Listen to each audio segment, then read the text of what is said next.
Halo dok, Halo, dokter lagi nyerap vitamin D ya? iya nih, saya sedang berjemur untuk menyerap vitamin D. Vitamin D itu penting sekali untuk tubuh kita. Yuk kita bahas bareng-bareng fakta-fakta menarik mengenai vitamin D.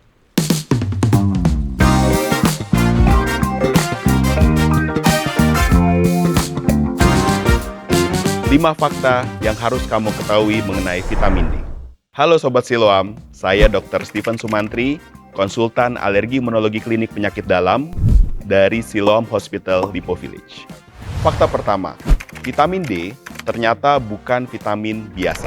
Jadi, di bawah kulit kita ada banyak sekali provitamin D yang pada saat dia terkena sinar matahari, dia akan merubah menjadi vitamin D3. Yang kemudian vitamin D3 tersebut adalah vitamin D yang siap dirubah sama hati dan juga ginjal kita menjadi vitamin D yang bentuknya aktif, yang akan bekerja di berbagai jaringan di dalam tubuh kita. Fakta kedua, ada banyak bentuk dan varian dari vitamin D.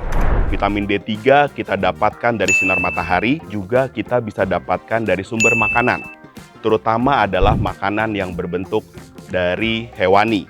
Vitamin D2 biasa kita dapatkan dari minyak-minyak sehat seperti olive oil dan berbagai macam sumber tumbuh-tumbuhan lainnya seperti produk kacang kedelai. Vitamin D juga punya peranan untuk bagaimana kita bisa menjaga berat tubuh yang ideal dan juga bagaimana kita bisa menurunkan berat badan. Karena vitamin D3 bekerja pada otot dan tulang kita bisa melakukan olahraga yang baik. Maka kita makan akan benar-benar menjadi sebuah energi. Tetapi begitu otot tidak didukung oleh kerja vitamin D3 yang baik, metabolismenya terganggu, maka apa yang kita makan kemudian akan disimpan menjadi kelebihan kalori, otomatis menjadi lemak. Sehingga di situ kita tahu kecukupan kadar vitamin D3 yang baik akan membantu kita untuk menjaga berat badan ideal dan juga akan membantu kita dalam program penurunan berat badan.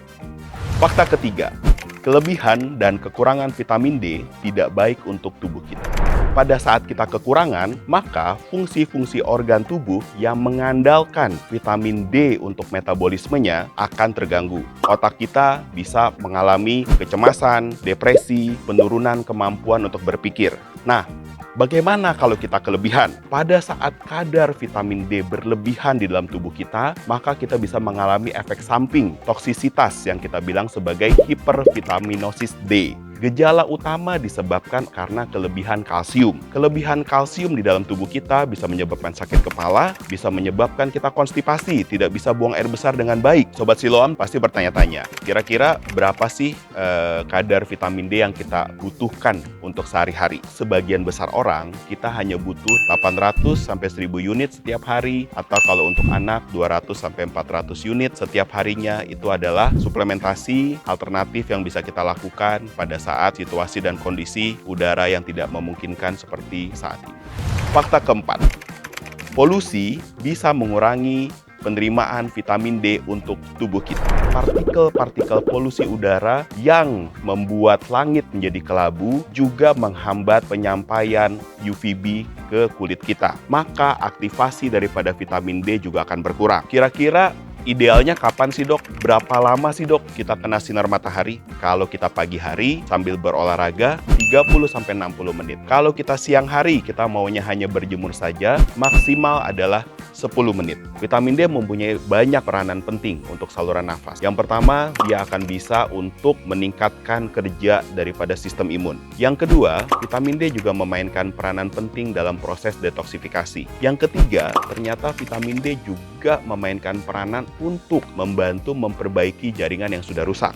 Fakta kelima, vitamin D penting untuk sistem imun tubuh. Berbagai macam sel di dalam sistem imun tubuh kita, mulai dari sel darah putih sampai ke sel-sel yang punya peran-peranan tertentu di dalam sistem imun tubuh, semuanya mempunyai reseptor vitamin D untuk dia bisa bekerja secara optimal, baik untuk mengatasi infeksi, baik untuk memperbaiki jaringan tubuh kita, baik juga untuk mencegah terjadinya kanker, yang kesemuanya adalah fungsi daripada sistem imun tubuh, sangat bergantung dari kadar vitamin D yang baik di dalam tubuh kita. Dok, kalau gitu saya harus suplementasi vitamin D atau vitamin C?